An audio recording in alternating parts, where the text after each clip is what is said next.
Hi, everyone. Welcome to another episode of Eat Me and Question Everything with Courtney and Devin. Today, we are joined by Dr. Zaldivar. Thank you so much for being here with us. Thank you so much, Devin and Courtney. I'm so excited. Well, we are excited. You are one of the first people I talked to. You were kind of the mentor and pushed me towards actually getting out there. So I'm super excited that this is like coming full circle. And now we have a podcast and a YouTube series. So I'm sure most people watching this know who you are, but do you just want to give a little bit of background information? Tell us about yourself.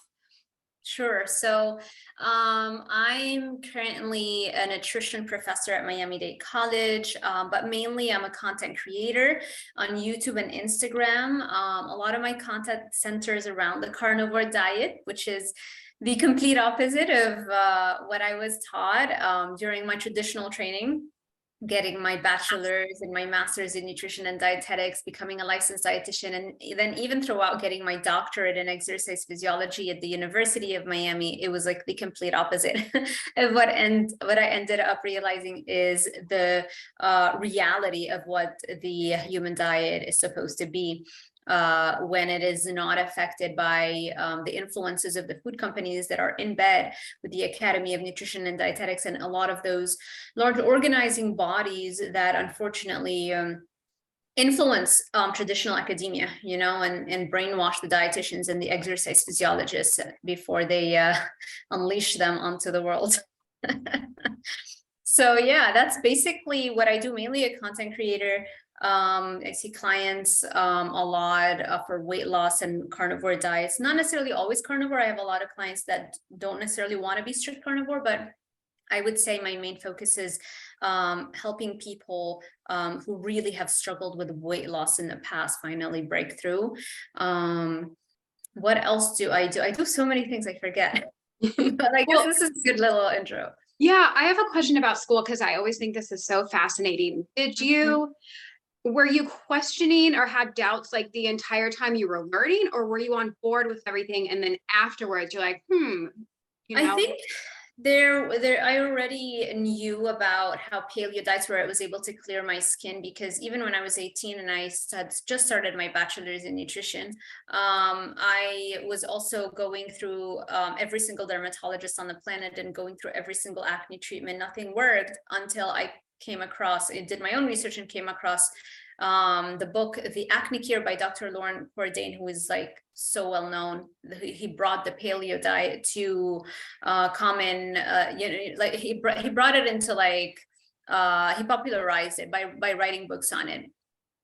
And from that book, I followed what he was talking about how hunter-gatherer societies don't ever get acne, not even their teenagers, and they don't get all of the diseases that we suffer from. And so and it was all about just cutting out grains and beans and dairy, and I did all of that, but I still kept the fruits. And so despite that diet clearing my skin in a month, I still achieved much better clearance on a carnivore diet because I don't eat the fruits anymore, and I don't eat all of the carbs that I was still eating on a paleo diet. So I knew that worked, but I don't think I really made the link between that and other aspects of my life, like weight loss or anxiety or depression at 18. So in terms of weight loss, somehow, I guess when you're being brainwashed every day, go to school every day, you just believe what they tell you, it's like calories in, calories out. So despite knowing the paleo and doing it for my acne, I wasn't doing it like for weight loss. I was just doing it for acne, and I never really was, I grew up in Lebanon. And so I was literally living in survival mode throughout that time. So I wasn't like adhering perfectly. So if I would have, and I was waiting tables throughout that time for 5 years, 4 nights a week plus full-time school.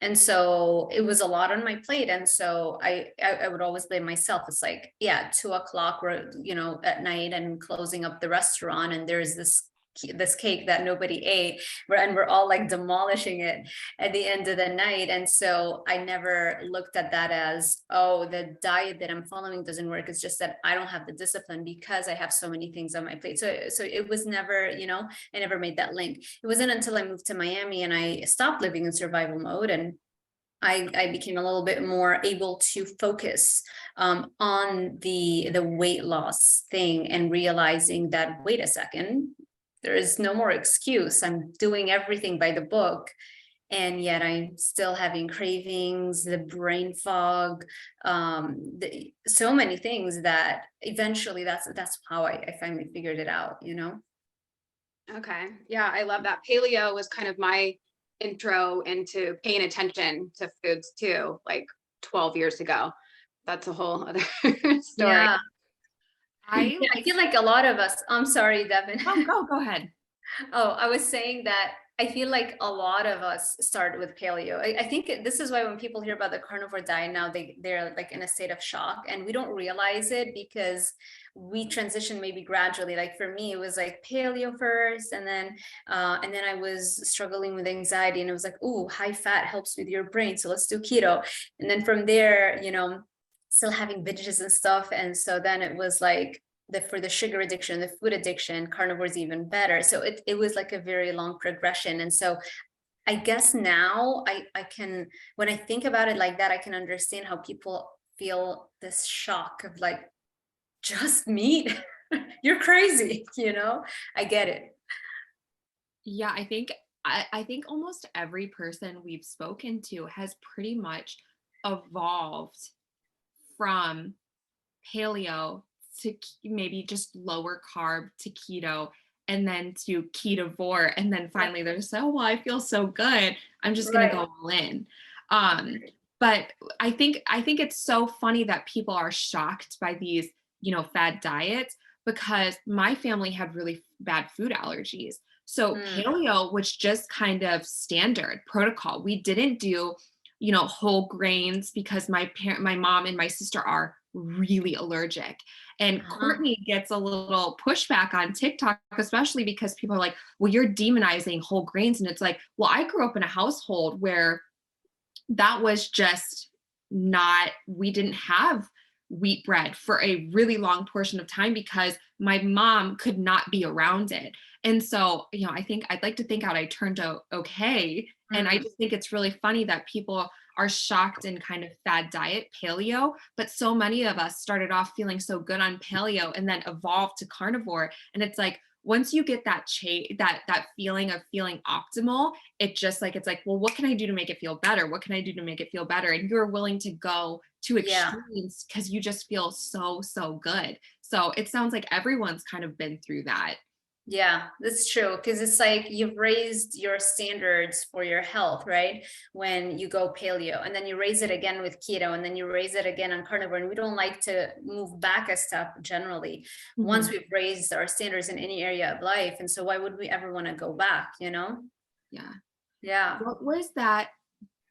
Because I think we've asked this pretty much of everyone. What was that one moment where you're like, this is it, I'm going full carnivore, I feel so good, or I feel so crappy? Like, was there a defining moment that you can recall? Yeah, I'd say maybe 4 or 5 days in a strict carnivore.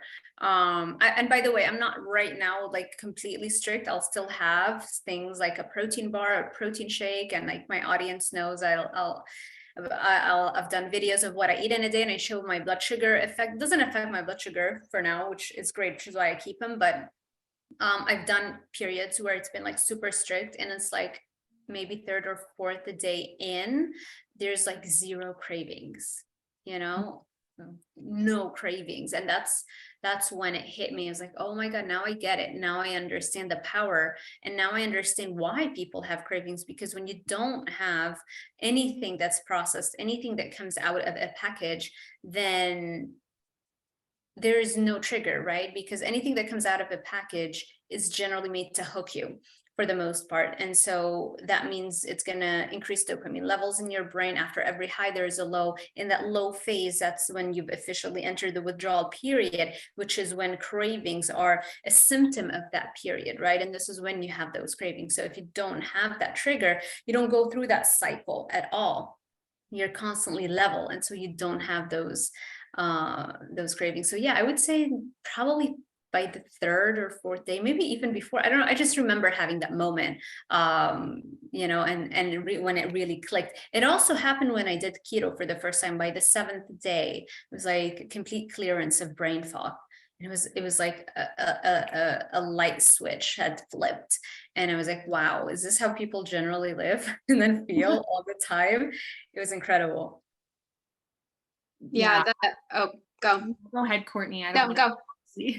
No, I just I think it's really that you said that about the dopamine, because there are a lot of people on social media who kind of I want to say they don't understand that some people are addicted to food. They say, well, that's not real. I'm a nutritionist, I'm a dietitian. There are no addictions to food. That isn't a real thing. But to me, the way you explained it, it sounds like it's very, very real to have these chemical responses to food in the same way that a drug does, like people respond to a drug. So like you as a professional, I mean, you are a professional and you believe in food addiction. Yeah, I mean, the beauty in science is that it doesn't matter what you believe, it's a fact, right? So it's been proven time and time again. You literally put somebody who's overweight or obese, you put them and you check their brain scan and you compare that with those that are addicted to hard drugs, and you see the similar pattern. The destruction of the D2 receptors, which are in the areas of the brain that are supposed to have the highest concentrations of D2 receptors. D2 receptors are the dopamine receptors, because it's not just about how much dopamine you release, it's about having enough D2 receptors for the dopamine to attach to and activate it so that you actually feel the effects. And so it's like a lock and key situation. And so every time you eat that muffin, or every time you eat that cupcake, or every time you do a line of Coke or whatever the case may be, you right away, that high is very stimulative for the body. It's releasing way too much dopamine. It's attaching to all your D2 receptors, and the body is in that accelerated or heightened state of euphoria, but also stimulation. And that freaks the body out, because the body doesn't know for how long this is going to stay, right? Or for how long this is going to happen. And so if you are constantly in a state of stimulation and you're not hungry, your appetite is suppressed and you're burning extra calories because you're extra stimulated and you have all this energy, you could literally waste yourself away and eventually die. And so the body wants to protect you from that happening. And so what it does is starts to down regulate or destroy the D2 receptors. So right after that high, right away, you've got D2 receptors being destroyed, so that the next time you have that same, let's say drug or a cupcake or whatever, you don't have as much density or as many concentrations of D2 receptors. So even though you're releasing all that dopamine from that same addictive behavior, there is not enough D2 receptors. Let's say there was 5, hypothetically, there's tons more, that now you have only 3 D2 receptors. So no matter how much dopamine you're still releasing, you only have this amount of D2 receptors, and so it's far less activation. And so this is how you build tolerance, and this is why eventually you feel like you have to increase the dose of the drug to get the same high. And over time, you just never can get the same high. Even over time, you're literally just engaging in the drug just to bring yourself back up to feel normal. 99% of drug usage is not done to get a high, it's just done to prevent the terrible withdrawal effects of depression and lethargy and just feeling like crap. Okay, and that's where most of the time, this is where drug addicts spend most of their time, unfortunately. With the case of sugars and addictive foods, most of us don't remember those initial highs because we were maybe 1 or 6 months old or 1 year of age when they gave us the sugar. And when they gave us those addictive foods, right? Or when they gave us the soda, so we don't even remember that high, you know, we're just eating it now just to not feel the withdrawal effects of not having it. And so, yes, the science has started to accumulate at an accelerated rate. There is no denying that food addiction, and especially sugar addiction, is a very real biological fact that has been supported in the literature and continues to be supported, despite the food companies trying to sponsor researchers and studies in order to publish research shifting the blame away from sugar addiction and food addiction and towards something they call eating addiction, as if somehow you could be addicted to the act of eating. Have you ever seen anybody get addicted to eating broccoli? No. But they're trying to shift the blame. I think we're onto them. Yeah, no, that's a big part of my journey, the whole like sugar obsessed thing or addicted. And it chaps my ass because I'll get comments. Like I got one the other day, like, how sad that you just can't have a normal piece of cake, because I shared like a carnivore cake I made. Like, first of all, how inappropriate to say that to somebody. Like, and I even said, I'm like, would you say that to an alcoholic? Like, how sad that is your life that you can't have one drink? Like, you wouldn't say that to a drug addict. Like, oh, how sad you can't just have like, one line of Coke. You have to have 20, like, it's so ridiculous. And I don't think the fact that that person went out of their way to type such a negative comment on a stranger's channel tells you everything you need to know about who the person that is actually sad is.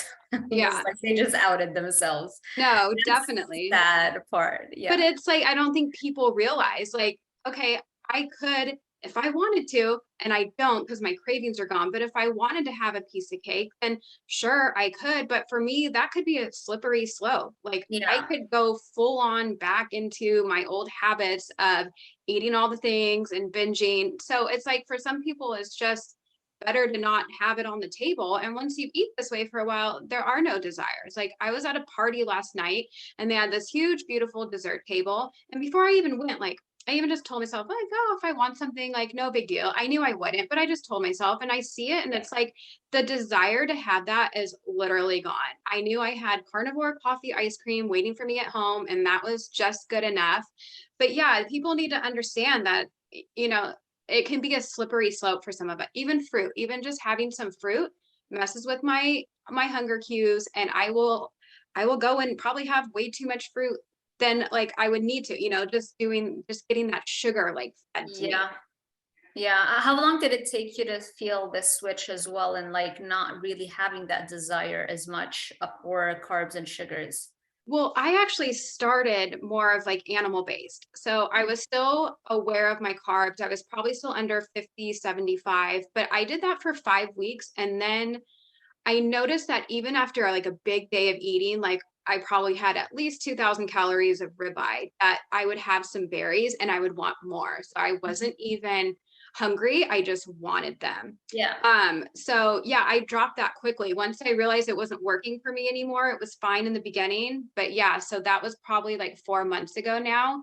And once I stopped, it wasn't long. It wasn't, I mean, maybe probably less than a week, because I honestly don't remember it being like bad where I was like feeding. I just stopped and it was done, and that was it. That's a great thing to do, to transition. You don't necessarily have to go cold turkey. I feel a lot of people feel like they have to go from whatever they're eating now to just eating meat, and then by the first or second day they're already feeling so terrible that they just break down and they just assign a failure to the whole experiment. And it shouldn't be like that. Like you can just transition gradually and just increasing the amount of animal foods you're eating. And like you said, you might not even realize like this shift is just, it happens so seamlessly, where it's like you're feeling better because you're eating more meat, and then you feel even better by just cutting out that last remaining source of carbohydrate. You won't even have to feel like it's such a drastic change, or like you're having a craving for it by the first day that you cut it out. Yeah, definitely. It was easy for that. I am like a sweets after dinner person. I always have been. That's how I grew up. Like we would always have like something. And so when I started carnivore, I would get that, because even when in keto, there's so many keto treats. Like I would always have like an unsweetened chocolate or whatever. And so when I started carnivore, I had goat cheese, because goat cheese like tastes really satiating and sweet when you Mhm. cut out all that stuff. And so after every meal, I would have to eat like a little bit of goat cheese. And then I remember one time I woke up in the morning and I thought, oh my God, like I didn't even think about having the goat cheese. Like I didn't even remember that it was there. Because to be Mm. honest, I don't love goat cheese. It was a crutch. And I thought, I know I'll get off of it. But I thought I would have to deliberately stop myself from wanting the goat cheese because it just had that sweetness to it. And I didn't. I completely forgot. I was so busy with my kids and I was, oh my God, like I didn't even want the goat cheese. And that was the last of it. I haven't had a slice of goat cheese since. So That's amazing. it does Yeah. just like people don't understand that when you switch off that part of your brain and then like it just doesn't, it's not a thing, it just doesn't happen. But I think we're so addicted to everything all the time now that you just, well, I want a cookie, so intuitively I'm eating and I'm just going to have a cookie and I'll have one. I will never eat just one cookie, to be honest. Yeah. I will eat a million of them. But Me too. the Yeah. intuitive eating movement Yeah. is really just, well, if you want a cookie and you're hungry, then eat a cookie. And it's sometimes you need to not honor your body and what it tells you it needs, to be honest. I think that that's a Yeah, disservice. you can't have intuitive eating in the face of a highly addictive drug. It's like intuitive drug addiction, really. Like you're gonna have just a little bit of Coke every once in a while, just when you need it. It's like, no. For some people, we react a lot more intensely to certain drugs. Again, similar to the analogy with the alcoholics, can be an intuitive alcoholic. It's like it's not gonna happen. Well, I think that that also says a lot, though. Like going back to that comment, I think that that shows that we recognize as a society that addiction, when it comes to alcohol, substance abuse, is like really negative. It's not Yeah, good for you. You're going to kill yourself. yeah, But, and a lot of people don't like when you bring this up, but that just shows that we as a society have not gotten to the point where we realize that obesity is not good for you. And mm, there are diseases that are brought on by that and we just don't recognize that. And I think that that is especially happening now where it's you have to really tread lightly when talking about this because people are like, well, that's not unhealthy, and it's like statistically it yeah, really is, when you look at the yeah. numbers. And so it shows that we are just not there. So it all started with the body positivity movement, right? And I think that was a good step in terms of people not feeling like they can comment on a woman's body at free will, like with the magazines and the blogs and the TV shows. Like you can't do that publicly anymore and just be ugly or negative towards overweight or obese people. And oftentimes that targeted a lot more women too than men, even though men got their fair share too, right? In a way that's good that we as a society have decided that that's not cool. The problem, though, is that now this has grown, this movement, into trying to shift the science even and trying to say, like, not only can you not say anything, but actually, this is also healthy. And it's like, whoa, that's quite the leap you just made right there, right? Because we know that probably the number one biggest driver of every single chronic disease, cancer, heart disease, everything is driven by excess body fat, right? And so to try and push back against the scientific community and just try to be in denial as if carrying all this excess body fat somehow is not going to have any negative consequences, I think that's wrong. And that shouldn't be taboo to criticize at all. And yes, what we're working with, like health and fitness, we seem to it's like it's what we do for a living. It's like I'm not gonna like stop sharing the science so that somebody's feelings doesn't get hurt. And they should appreciate the honesty, they should appreciate the science, because that's their life literally on the line, and living in denial is not going to bode well for them. Yeah, and you can't be concerned about people's health when they're overweight without being fat shaming Like, so now it's just called fat shaming. I don't know. It's just kind of, like you said, I feel like it started out good with the whole body positivity. Sure, love yourself if you're whatever size, but I mean, let's also be honest that being obese and overweight is not healthy. And that's not to pick on anyone. I am not healthy right now either. I'm still not at my goal weight. So it's, you know, I feel like I'm with them and saying it, like, you know? Yeah. No, yeah, I agree. You know, I think like fat shaming could be defined in so many different ways, but definitely stating the facts and sounding the alarm on just how terrible excess body fat actually is for you is definitely shouldn't fall under the same umbrella as fat shaming. So a lot of, to segue into this, like the science, and you have the credentials. You are a traditional taught nutritionist. You have a doctorate in exercise science and nutrition. And people, I go off of Courtney's comments all the time, because this shows where we're at. If you do not have a degree, people don't care, don't listen to you. So you have the degree and you have the education. A lot of what we get, and I know you do too, is the pushback. Well, these food companies are not in our institutions. There are nutritionists out there who are like, well, I wasn't taught by Kellogg. I wasn't. You have firsthand experience, because I remember this from our first chat, that you had your school, they were building a new building and they asked you for a food menu recommendation. And can you tell that story? Because this is just such a testament of how corporations are very much involved with hospitals and things like that. And I love all the money, all about the money. I love this story. Any dietitian, first of all, that would actually say that I was not taught by Kellogg's, just right then and there shows you how ignorant she is. She doesn't even know how brainwashed she is. She has no idea. Okay, but to go back to the story, I was working at the University of Miami. I was hired to lead a project there. The Miami Project to Cure Paralysis, where you're helping.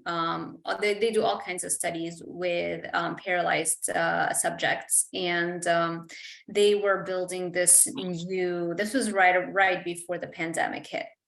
They were building this new wellness center and wanting to get all the funding for it. And they want to have a wellness program in it, and in it, you know, like dietary recommendations. And I was invited to this brainstorming meeting, and I'm the only dietitian there, and, you know, asking me what I thought. And of course, I'm like, well, let me tell you, blah, blah, blah, blah, blah. You know, you don't eat meat. The plants want to, you know, you don't want to be having all the inflammation from plant foods, especially in such a vulnerable population, etc.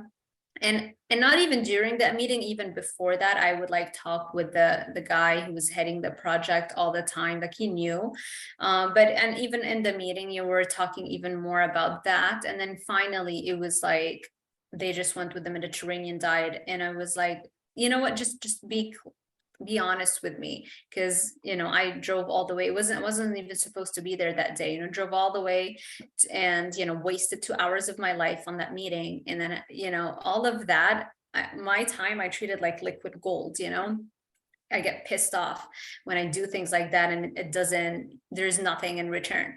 And so, and I told him, just, you know, be transparent with me. Like, is it because you're not going to get funding for the carnivore diet? Is that why you're going to just go with the Mediterranean diet? And he's like, yeah.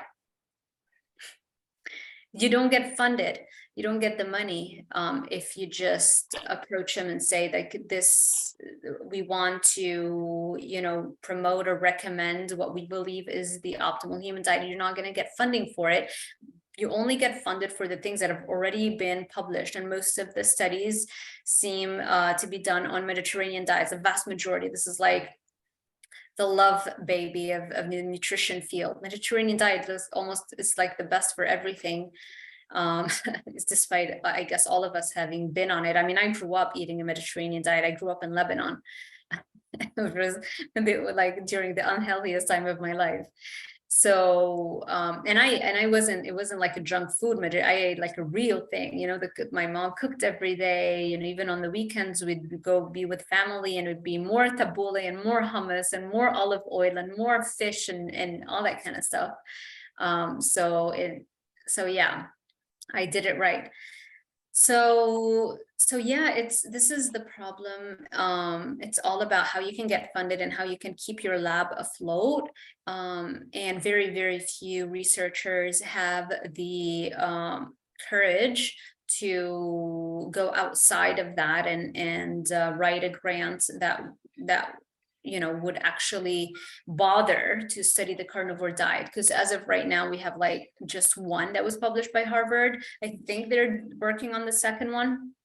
Dr. Sean Baker has been trying to fund this randomized control trial for a carnivore diet for a very long time. And I know the pandemic hit, so I don't know where we're at with it. I asked him, I interviewed him not that long ago, and I asked him, and he's like, yeah, we're still working on it. So, it's like in its infancy. And I do understand, I understand why it's hard for people to accept the message, because the studies just don't exist yet. But the absence of evidence is not evidence of absence, right? Meaning, like, just because we don't have the studies doesn't mean that there is no positive effect of a carnivore diet. And unfortunately, the vast majority of nutrition studies happen because there's a lot of money that the food companies can spare, and it's in their best interest to assign that money to fund research that's going to recommend their products, right? Like the high fiber, low fat, all that kind of stuff that's highly addictive. And this is why you see 95% of the committee members that come up with the dietary guidelines for America every 5 years, they all have very, very close ties to all of those food companies. They actually, some of them have been, paid a lot of money to be witnesses in lawsuits against those food companies, where they're literally defending sugar in yogurt and how it's not a big deal. Those are the people who are writing your dietary recommendations. Those are the people that are influencing policy and what food goes into, like your public schools meals, etc. Yeah, that's frustrating to me. Because it's all about the money. I tell people all the time, like, I'm just like, follow the money trail, and they don't want to question what they've been told. Like, they just want proof that whatever they know is right. And there's like no having just an give open me the mind. blue pill. Yeah. And I lost my train of thought. I was going to say Sorry. something else. I always cut off my husband, and like I am in the habit of cutting off people, so I'm sorry. No, I forgot when I started talking. There was like two different things I wanted to touch on. I haven't got rid of the brain fog yet. I'm weaning off of Zoloft right now, so I don't have that mental clarity that everyone else has. I forget what. Yeah, about you. So you were talking about how like people don't want to hear about. Oh, I remember now. Yes. Okay. So you like touching on like the studies and stuff. That's another thing I get all the time. Where are the peer reviewed studies? Where is this and this and this? It's like, and I know our experiences it's just anecdotal, but that has to mean something too, right? Like, we can't ignore all of us that are like changing their lives for the better. Yeah, like that has to mean something too. At least it does for me. It is science too. Like when you have, let's say, a patient or a client who had something resolved with a certain treatment protocol, like a carnivore diet, you can write up a case study and publish it, and then a collection of case studies can be put together and published in a new study. And then what's a study after all? It's literally looking at individual experiences and lumping them together. All those things are studies for sure. Of course, they mean something, and in my opinion, they are far more interesting to me than studies that started off from a grant from some food company, and is literally just there for promotion purposes, And remember, researchers are always and need of a lot of money to keep their job, to keep their salary. One of the main ways you can get promoted or even keep your job is if you keep getting grants funded externally and get money to the school. So first of all, only 5% of PhDs end up finding a job in academia, only 5%. That I'm getting the assistant professor position, which is the entry level, only 5%. So it's very, very difficult to do so. After you get that job, you have, let's say, around 7 years to get promoted from an assistant professor to an associate professor, and then another 7 years to get promoted to full professor, and hopefully get tenure where they can't kick you out if you choose to study something like a carnivore diet. So, but even to get that promotion, you're not going to get promoted unless you keep getting external funds to the university.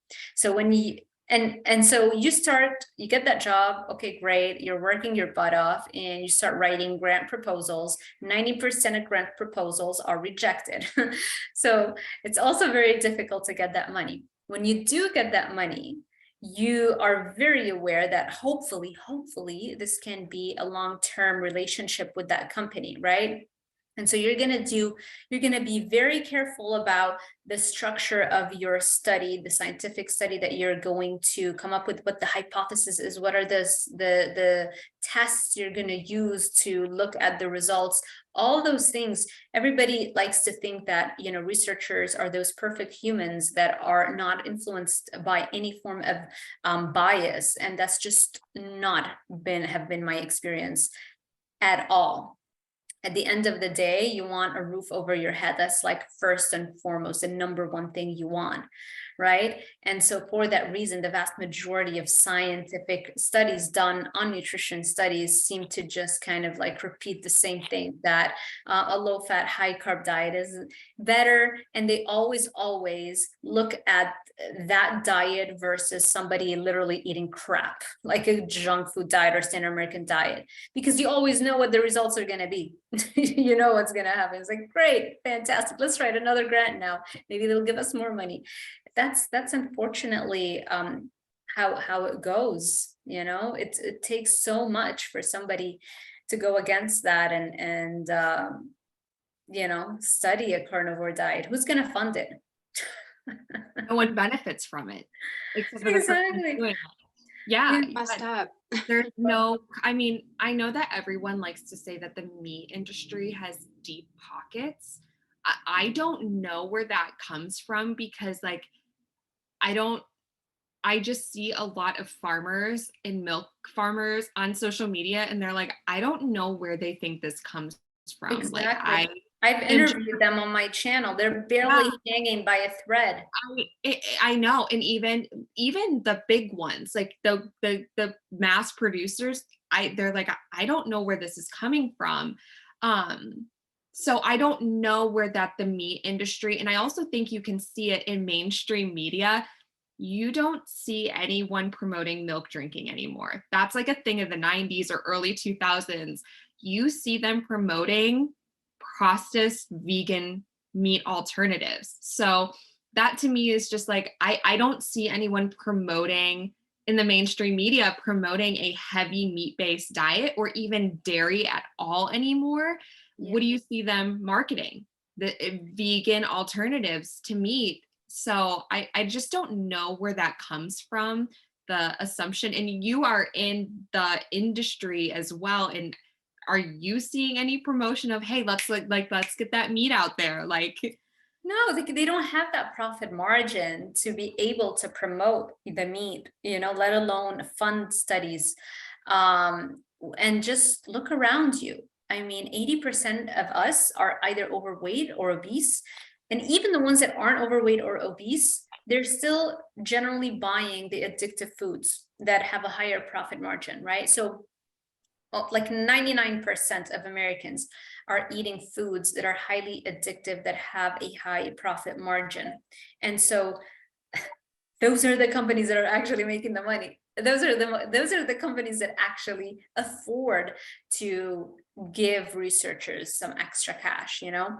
When I was, even before I graduated with my PhD, I remember like the representatives from like Nestle and other companies, they would like give me their cards and be like, once you graduate, give me a call, and to be to work for them, to help them engineer even more highly addictive foods. And it's like, I never entertained that thought, obviously, but it's much easier to get a job and make way more money as like a food scientist or working for those food companies. That's where the opportunities really are found, and they really sweeten the pot for you a lot, with like perks and benefits and all that kind of stuff, because there's just so much profit to be made. You're like, it's like, when you're dealing with a highly addictive substance, those are the people who tend to make more money, right? Yeah. Yeah, I had a friend in college. His sister was a food scientist at one of the I think it was General Mills, and she was absolutely living her best life as like Exactly. a newly recent master. Like she had gotten her master's and graduated, and they took her like that. So Oh yeah. I've seen Yeah. that. Yeah, Yeah. it's just It's crazy. like, Go, yes, sorry. no, I'm just saying, it's like, just working for like a tobacco companies back in the day, like same similar thing, Yeah, go ahead. Sorry, Courtney. No, we're all being lied to so people can make money is essentially what's happening. And it's so fucked up. Like it just, why can't people see that? Why is there such a resistance? Like half the population won't open their eyes to that. And they won't even entertain the idea that they've been lied to in regards of most of nutrition stuff. A couple of weeks ago, I posted a video about like the three chronic illnesses, or the three chronic illnesses that they told me you will suffer with this for the rest of your life. Like you are going to be on medication, you're going to suffer for the rest of your life, and it doesn't matter what you do. And as soon as keto really helped the path to healing. But as soon as I went carnivore, I was able to get off of all my medications. And someone literally commented on my post and was like, you can't cure these illnesses with food. And I was like, I literally have lab work to say that my thyroid levels are now at a regular, operating at a regular normal level. And I also have been able to get off of 2 pain medications for another, issue that they told me there is no solution. You will be in pain for the rest of your life. And I'm like, why is that not good enough? There's no connect though, that like, oh yeah, like you might be suffering from chronic illness and you change your diet and now you're off of all your medication, but it has nothing to do with it. It has nothing. Yeah. And then to gaslight me essentially and say, you're wrong. It's your first. I know better about you and your life than you know about yourself. Right. So it's just like, even when someone is like, oh yeah, like I was on painkillers every 4 hours, I had to, take these around the clock and I was able to get off of them. It was like, there is, even with that strong testimony, there's not a willingness to think like, oh, holy crap, like maybe there is something to it. Even if you don't want to do it, but like, oh wow, maybe there's something to it. Well, a lot of people have a lot of things invested in believing in their view of the world, and you're introducing a cognitive dissonance to that, right? So it's like being a medical doctor that took out tons of loans, and I know them, they're in my family, right? So you've taken out tons of loans and went to school and, finally became a medical doctor, and it's this great accomplishment. And now you have you see your patients every day and you just do mainstream medicine. And if you entertain the thought that you could be doing better, that you could be getting them off of medication as opposed to numbing down their symptoms, all that stuff, then like your whole life will have to be restructured, like then it's like, what is the value of everything that I've done before, so there's a lot of ego in that. There's if you start questioning things, you might no longer be happy in your job. If you're working in a hospital system, let's say as a nurse, and you're seeing the food they're giving your patients, and now all of a sudden you've seen the light, and it becomes very difficult to enjoy your job because you no longer feel like you're doing any difference, making any difference. So there are real costs for allowing oneself to open their eyes to the truth. And so this is why people sometimes will prefer to stay in denial to protect the stability of their lives the way that they have structured it so far, until of course at some point maybe they'll have a child, or they themselves will have a real health issue. At that point they can no longer run away from it, and this is when everything happens. It's hard to be uncomfortable. Yes. You said it exactly. I've been trying to figure this out, and you just answered it for me. Because I don't want to like call anyone out, and if they watch this, I'm sorry for even vaguely saying this, but I have people that I know as part of their job are veggie pushers. And I've wondered, like, okay, they see all the stuff I share. I wonder what goes through their head. Like, are they not believing what I'm saying? Or do they not care? Like, I wonder what their thoughts are when they're taking in this information. But Yeah. you nailed it. If they were to entertain the idea and possibly, maybe want to make that shift, their whole life would change. Their entire money-making thing that they're doing would have to shift. And that's got to be totally scary. That's like kind of like a mind fuck. So thank you for that. That reminds me of Coach Bronson. He owned a gym. I don't know if you've spoken to him. Yeah, we just did an interview. Yeah. Right. We just talked to him last week. By the time we do this, he'll be up already. So there's no spoilers. But he was like discovering carnivore, and he owned his gym. And then he started recommending it to his clients, and people were like up in arms, and he like lost a lot of clients. And so like you think about people who have, the balls to stand up and be like, you know what, I prefer to say vagina of steel rather than saying balls. I like that. we gotta change our thought process on that. Stronger if you think about it. It takes a lot of beating. Yeah. I think Betty White said that. She said that a vagina can really take a pounding. And balls are sensitive anyways. So there you go. I don't understand why that's used as an analogy. Well, in Coach Bronson's case, we'll just leave him to that. But it really took a lot of courage to stand up and say, hey, like, I think here's a new idea. This is something I truly believe in. And it cost him clients for that. Wow, I didn't get to hear about that story. We're talking about so many things, but I never heard that part of the story. It's very interesting. Yeah, I think, again, it's food is so intertwined with so many things for people, like to tell them to just eat meat or like kind of forcing it on them in a way, like from an authority figure, whether you're like the fitness expert, you're going to maybe face resistance if that person is not ready yet. So I don't know in like how that happened, but I can definitely see how there's going to be a lot of resistance from like a general population, even if they're generally going to the gym, even if it's like a more health conscious population, which, yeah, this is why I don't see it. Like, I mean, I know we're in the carnivore community, we see it growing, but the truth is, if we take ourselves a little bit back out and look at like the big picture, I don't think it's going to be mainstream anytime soon. There's just so much money at stake.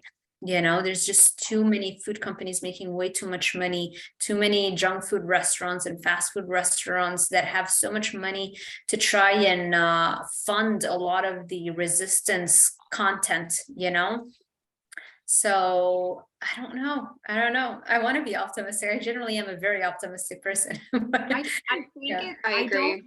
I don't know that I ever see it going like mainstream, like keto. Right. I think there's a lot more money to be made on keto because you can kind of manipulate food and sweeteners into all those treats and snacks, like that's easy to make money off.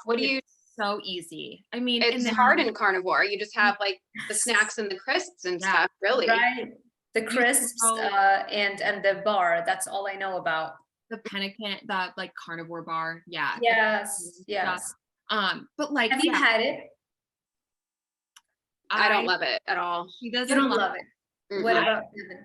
I don't mind it, but I'm really only going to eat it if I don't have a steak in front of me and I have no other food option. You love it? I haven't tried it yet, which is Oh, why I'm asking you. So again, as you can see, it's not addictive. It's not going to be like a keto treat that's Yeah. like coming off the shelves. It's Yeah. fuel. Yeah. some people find it like really, it's very satiating. Like I can only, one bar is about 400 calories, but it is so dense that I usually only take like a couple bites, maybe a half, because it's so, I mean, all that fat, it like melts in your mouth and it's like so satiating. It's like eating a stick of butter. I could never finish a whole stick of butter. Like I could definitely eat some butter, but you just, it's so, what is it, decadent to me, I think. But I don't know. It's not for, I would never choose to eat it over something fresh. You know what I mean? I would Got it. never. Interesting. Yeah. Yeah. Again, Exactly. there's Don't no get addiction there. You're not going to have a huge profit margin there. Yeah, Yeah. that's true. Yeah, there's Yeah. no like popping all the keto cookies and stuff. Like you can't do that with Exactly. carnivore. So that's a good point. It's all because of the addiction stuff of all these foods is where the money's at. I think the bread Exactly. cheese is the most addicting thing on the Oh carnivore. yeah, I will say that. There could be a not hungry but still want to eat it. I have to be careful with that for sure. I I can't eat it saw unless that. I'm hungry. What? I can't eat bread cheese unless I'm like really in the mood for it. Like I'm never like, wow, some bread cheese sounds good. It's like I have to have meat and I'm like, oh, this would be a good pairing for a bread cheese. Right. Because otherwise you'll just go crazy with it, or Yeah. is why? I just, because I would never snack on, I don't love cheese. I'm not a cheese person. I would never snack on cheese. What? Okay, so there's a story. I got a flu bug when I was a kid, and the last thing I ate was a like string cheese. And that was the first thing that like I threw up when I got sick. Oh. Ever since then, I have had this strong aversion to cheese. Can And you so give it to me? Can you transfer that aversion over? and it goes to dairy. Like I would never drink a glass of like milk. And so when I started carnivore, I was like, I would love to incorporate some dairy because I just am not a big dairy person. Well, I like ice cream, but I don't eat ice cream. And so I was like, I really want to get like some dairy in my diet because I just never eat dairy. And then Courtney got me onto the bread cheese, and I'll have like a little shredded mozzarella or some Mexican cheese, but I could never sit there and just eat cheese on its own. But when I saw that bread cheese thing that you did, I think it was on Instagram, I was like, wow, that looks delicious. And I texted you, like, where do you get that from? How do I make it? All that kind of stuff. I haven't looked for it just yet, but I will. You have to. Courtney is the queen of bread cheese, though. Uh-huh. I swear, like I shared it, and that sounds like I have a big influence. Never mind. But it was like hard to find. Like everyone's like buying it out of their store. So I found one online and got a code from them, and everyone's like obsessed with it. So So good. Interesting. Yeah, so for me, I love halloumi cheese because I grew up in Lebanon and we ate that all the time. You grill it, it is the most delicious thing. And then when I came to Miami and I would look for it, I wouldn't find the one that I knew. And so they told me, I had another Lebanese friend who was also in Miami, and I would like ask her for things like that, and she knew all the good like Lebanese staples, and so she was like, no, just get the frying cheese. So they have like, I think Cuban brands, because I can't pronounce the titles because it's in Spanish, but then they say like in English they'll say it's a frying cheese, so then that is very similar to halloumi. So I would do that, but it's just so calorically dense that I don't buy it. It's like a very, very special occasions that I would get it because it's just insane the amount of calories in like the small block. So I would do that, but I'm assuming that what you mentioned, you said that the cheese bread is like on a whole other level, right? yeah, it's the same idea. Yeah, same idea as like halloumi and paneer. It's a different texture. Like it's called like Finnish squeaky cheese because when you like bite it, it kind of like squeaks on your teeth sometimes. So it's a little different texture. I've like tried all the grilling cheeses and I prefer bread cheese the most. It sometimes halloumi is the same thing, by the way. It does that squeaky thing. Does it? Okay. I've had halloumi. This tastes different to me. Okay. I don't know. Maybe it's just, I don't know how they prepare it. Yeah, I would have to try it to see, Yeah, it tastes like a grilled cheese sandwich. It's so good. Yum. I like to like borderline burn it though. Like I want to bite into Me it, too. have that Yeah. crunch. So Yeah. I pan fry mine and it's just like almost too cooked. And as soon as I'm like, this is like if next level, it's gonna be burnt. I'm like, this is the perfect bite. And I think it's like that is why it's addicting though, is because it gives you that crunch that you don't Yeah. like a texture that meat doesn't And, give. and it melts in the middle, right? Like it gets crispy on the outside, like with Yeah, I wouldn't even say melty. It's not like a mozzarella stick. It's not melty. It's just stringy. soft. It's Stringy. good. It doesn't get stringy. Oh no. Oh wow. Okay. It's Then like it's solid. It's different. just like soft, but it never like melts like a slice of cheese. Got it. It's There's- really good. And We're whoever's watching watching it. or listening, me and Devin both have codes. So find our codes and you can get a discount. Dr. Zaldivar is gonna get a code. She's gonna try it once and she's gonna like blow it. I know. I have to. I must. And it's kind of scary though too. I don't know if I should. Yeah, I mean, I can't have, it's like one of those things for me, like we'll eat the whole pack. So I need to like not buy it all the time because it's Right. one of those foods that I feel like you could easily binge on. It's different than having just meat. So Yeah. Unfortunately, so cheese is mainly made up of casein, right? There are two main proteins in milk. You've got the whey and then you've got the casein. So when you curdle the milk to make the cheese, it's all the casein gets curdled and that's your cheese. And when you consume that in the brain, it turns into a molecule called caseomorphin, like literally similar to morphine or heroin, and they activate the same opioid receptors in your brain that those other drugs do activate, and so hence the addiction. yeah, I believe that. Yeah, I definitely need to pull back on dairy a little bit for sure. Yeah. Well, should this be a good time to wrap up then? Because we could just keep on going on forever, I feel like. I think it's a good time to wrap up, but I do, since we have someone who is very educated, I do want to ask you, to all the people that we encountered that say, there is no doctor, scientist, nutritionist, dietitian who will ever recommend this or who is on, this carnivore path. What would you say to someone as one of those people who is super educated and does have a background in studying this field? Like, what would you say to that individual? Okay, I'll give you a perfect answer because I have them here. Right here. I'm preparing a video on that. Because a lot of people will say, oh, you watch a lot of Sean Baker, but he had his license revoked, which he didn't have. Why was his license revoked? Because he actually started getting people off of the surgeries. Mm-hmm. It's just like, well, and it wasn't, if I'm correct, his license wasn't revoked.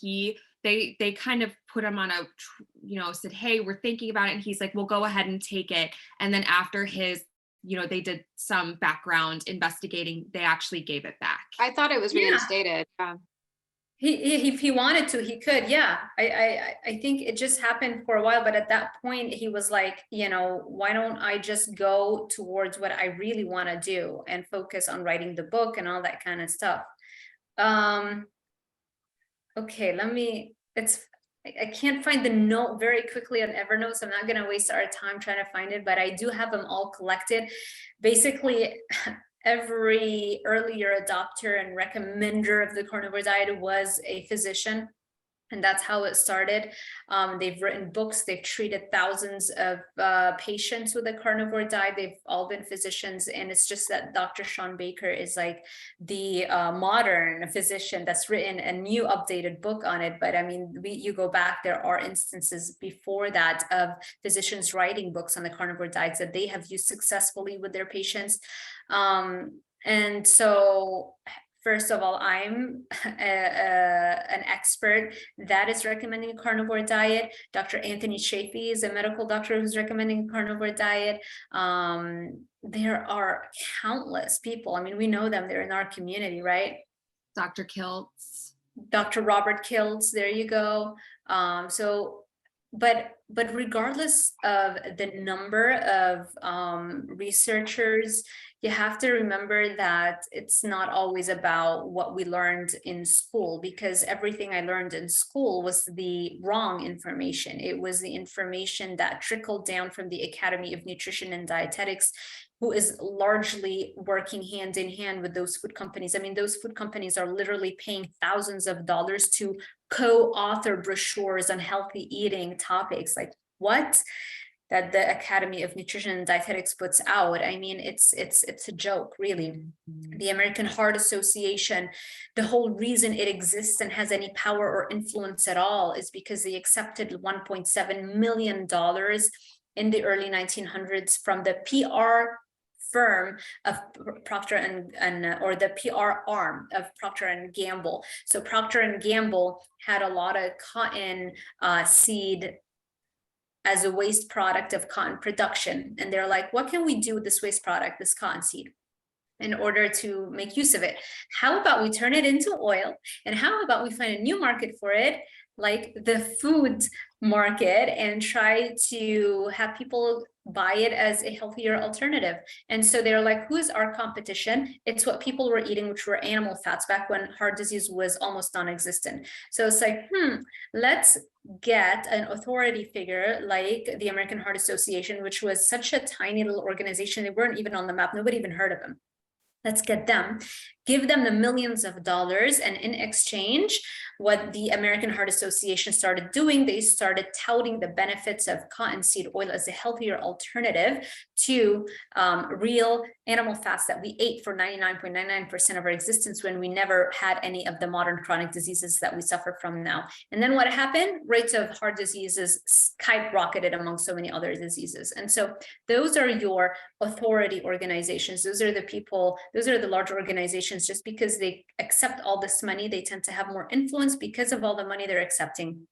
And so many people just, because there's like this natural instinct in human beings that they just listen to authority figures and they don't question much, because in a way it kind of like allows you to not expend as much effort you mentally.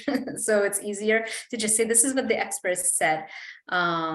People need to look up the Milton experiment to see just how much the human population is susceptible to manipulation by authority figures, and what it does to you. It's quite shocking. It's like 80% of people will just follow authority figures and orders no matter what, even if they know it's not the right thing. Well, look at how influential influencers are. Exactly. Yeah. So, when people say, there aren't a lot of doctors saying that, first of all, it's wrong. That's not true. And second of all, the thing is to get to where we got in, very few doctors and health experts have the time or passion or drive to put in the hours to study this field as much as we have, and so generally people at the top of any field, they always are like the minority, and it's always like the opposite of what 99% of that field is doing. So you can't just go by the numbers. Yeah, that's great. Thank you so much. Can you just tell everyone watching, I know you accept clients, you work with clients still, but where we can find you, your outlets that you're on? Sure. So it's very easy to find me. My Instagram is at Dr. Sarah with an H Zaldivar. Anything I post on my Instagram automatically also gets posted to my Facebook, which is also Dr. Sarah Zaldivar. Very active on YouTube, same thing, just my name, Dr. Sarah Zaldivar, and my website, drsarahzaldivar.com, where you can check out my coaching packages. And I have all the other social media platforms, but I'm not really updating them as much. I'm barely being able to like keep up, with YouTube and Instagram.